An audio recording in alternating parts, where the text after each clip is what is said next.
Prove that sine alpha plus beta equal to sine alpha cos beta plus cos alpha sine beta. ये हमने prove करना है। अब इसका प्रूफ क्या है? अब प्रूफ क्या है? We know that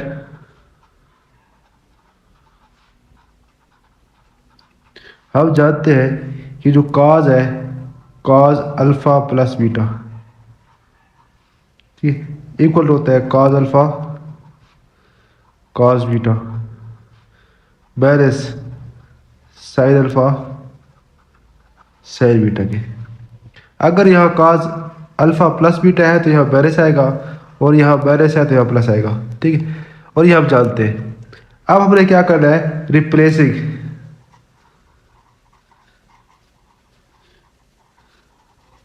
alpha by pi by two plus alpha. Alpha को pi by two plus alpha से भी रिप्लेस करते रहे। जहाँ भी आप अल्फा देखे वह पाई बाई टू प्लस अल्फा में रिप्लेस करते हो। तो ये क्या है? ये रिप्लेस हम करते हैं हर जगह। तो क्या होगा? कॉज यह पाई by two plus alpha plus beta. जहाँ भी अल्फा है वो हमने अल्फा वहाँ पाई बाई टू प्लस अल्फा से रिप्लेस कर दिया, इक्वल टू यहाँ पर अल्फा ये नज़र आ रहा है। तो cause pi by two plus alpha cos beta balance sine alpha, alpha की जगह पाई by two plus alpha, sine alpha की जगह पाई बाई टू प्लस अल्फा, और साइन बीटा उसी तरह। इसको कुछ नहीं करना, साइन बीटा उसी तरह। अब नेक्स्ट देखें, ये है हमारे पास cos pi by two plus alpha plus beta. इसको मैं अलग इस तरह लिख सकता हूँ इक्वल टू, अब ये कॉस पाई बाई टू, तो ये cos pi by to cos convert हो जाएगा साइन में, साइन। अब अल्फा, ये साइन अल्फा हो गया। अब बात है यहाँ इसके साथ साइन कौन सा आएगा, ठीक है। अब देखो ये कौन से कोऑर्डिनेट में चला गया? सेकंड कोऑर्डिनेट में, और सेकंड कोऑर्डिनेट में कॉस हमारे पास बैलेंस होता है, इसलिए हमने यहाँ बैलेंस लगा लिया। अब यहाँ कॉस बीटा उसी तरह कॉस बीटा बैलेंस। अब sine pi by two sine convert हो जाएगा कॉस में, कॉस ये अल्फा उसी तरह। अब पाई बाई टू प्लस अल्फा, ये साइन किस कोऑर्डिनेट में चला गया? सेकंड कोऑर्डिनेट में। सेकंड कोऑर्डिनेट में साइन पॉजिटिव होता है, इसलिए कॉस के साथ ये पॉजिटिव है, ये नेगेटिव दूसरा नेगेटिव है, ठीक है ना, इसलिए कॉस के साथ पॉजिटिव है। ये नेगेटिव वही अलर्ट, ये नेगेटिव नेगेटिव ही रहेगा, और ये साइन बीटा। अब यहाँ से अब ये कॉस बाई बाई टू, तो कॉस हमारे पास क्या बन गया? साइन बन गया, साइन। अब ये अगर हमारे पास रह गया अल्फा प्लस बीटा। अब ये cos pi by two plus ये कौन सी कोऑर्डिनेट में चला गया? दूसरे कोऑर्डिनेट में, सेकंड कोऑर्डिनेट में। सेकंड में कॉस हमारे पास नेगेटिव होता है, इसलिए इसके साथ नेगेटिव का साइन आएगा। कॉस नेगेटिव होता है दूसरे कोऑर्डिनेट में, इसलिए यहाँ नेगेटिव का साइन आया, इक्वल टू यहाँ से यहाँ दोनों से हमने नेगेटिव कॉमन ले लिया। अंदर क्या रहेगा?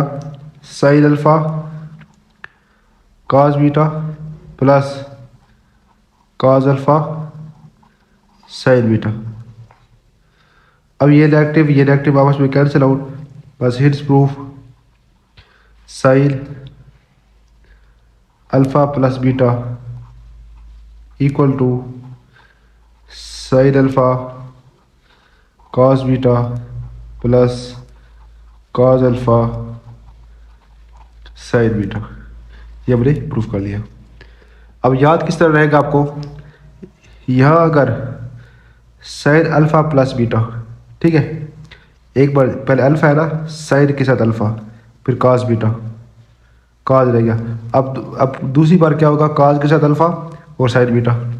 लेकिन अगर ये यू हो, साइन अल्फा बैरस बीटा हो, तो फिर क्या होगा? अल्फा बैरस बीटा क्या होगा, ठीक है। अब बीटा की जगह क्या कर लो? बीटा की जगह अब बैरस बीटा पुट कर लो, तो ये क्या बनेगा?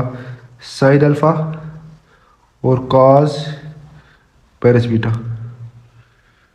प्लस कॉस अल्फा और साइन बैरस बीटा। तो मेरे पास आएगा साइन अल्फा बैरस beta equal to sine alpha. अब कॉस बेरस बीटा है, ठीक है। अब कॉस बेरस थीटा इक्वल टू कॉस ही होता है, तो इसलिए ये कॉस का कॉस बीटा ही रहेगा। अब ये प्लस है और ये बेरस है, साइन बेरस थीटा, तो ये बेरस यदि बेरस यहाँ बेरस आ जाएगा प्लस, यहाँ बेरस आ जाएगा बेरस कॉस, बल्कि भी यहाँ बेरस नहीं करता, नेक्स्ट स्टेप पे करूँगा आपको ठीक समझ आ जाए। कॉस अल्फ़ा ये बेरस साइन बीटा, क्लियर है। अब ये बेरस और ये प्लस आपस में मल्टीप्लाई हो जाएंगे तो क्या हो गए, नेगेटिव बेरस आएगा। ये साइन अल्फ़ा बेरस beta equal to sine alpha cos beta plus बेरस बेरस कॉस अल्फ़ा साइन बीटा, ये और प्रूव कर दिया।